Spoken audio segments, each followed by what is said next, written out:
শিক্ষা ব্যবস্থা থেকে রাজনীতিবিদরা ফায়দা নিতে চাইছেন।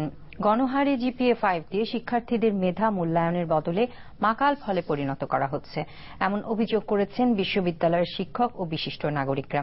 জাতীয় প্রেসক্লাবে সুশাসনের জন্য নাগরিক সুজন আয়োজিত বাংলাদেশের শিক্ষার বর্তমান হালচাল শীর্ষক গোল টেবিল আলোচনায় এমন অভিযোগ করেন তারা। রিপোর্ট করছেন রোকনউদ্দিন।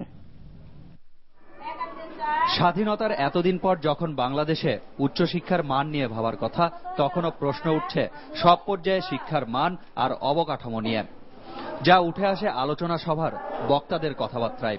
এজন্য বর্তমান সময়ের রাজনীতিকেও দায়ী করেন কেউ কেউ। আমরা বিভিন্ন লাইসেন্স দেই, ঠিক তেমনি ভাবে বিশ্ববিদ্যালয় লাইসেন্স দিতে ফায়দা হিসাবে।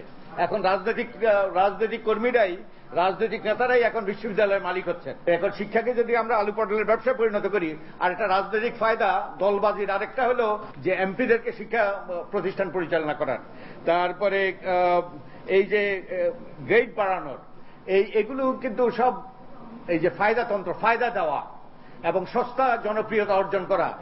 উঠে আসে এত এত জিপিএ 5 পাওয়া আর বিশ্ববিদ্যালয়গুলোর ভর্তি পরীক্ষায় আশঙ্কাজনকভাবে অকৃতকার্য হওয়ার বিষয়ও।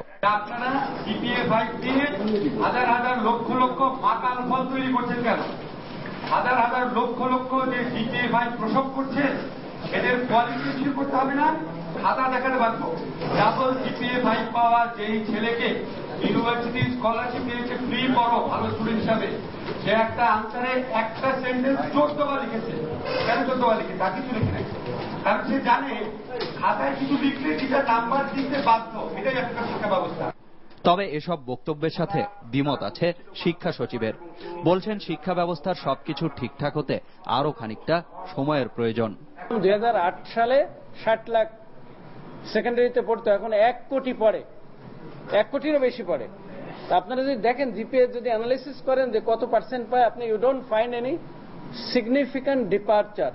আর যেটা বলা হয় যে ঢাকা বিশ্ববিদ্যালয়ের সাথে যে এই কোয়ালিটির বিষয়, আমি মনে করি এটা প্রাসঙ্গিক না আমার কাছে টোটালি।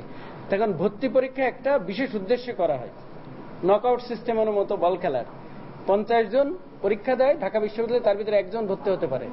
বক্তাদের পক্ষ থেকে তাগিদ আসে জাতীয় শিক্ষানীতি 2010 শুধু কাগজে কলমে না রেখে তা যথাযথভাবে বাস্তবায়ন আর প্রয়োজনীয় অর্থ বরাদ্দেরও। পাশাপাশি শিক্ষা নিয়ে তেমন কোনো কর্মসূচি না থাকায় ছাত্র সংগঠনগুলোরও সমালোচনা করেন কেউ কেউ।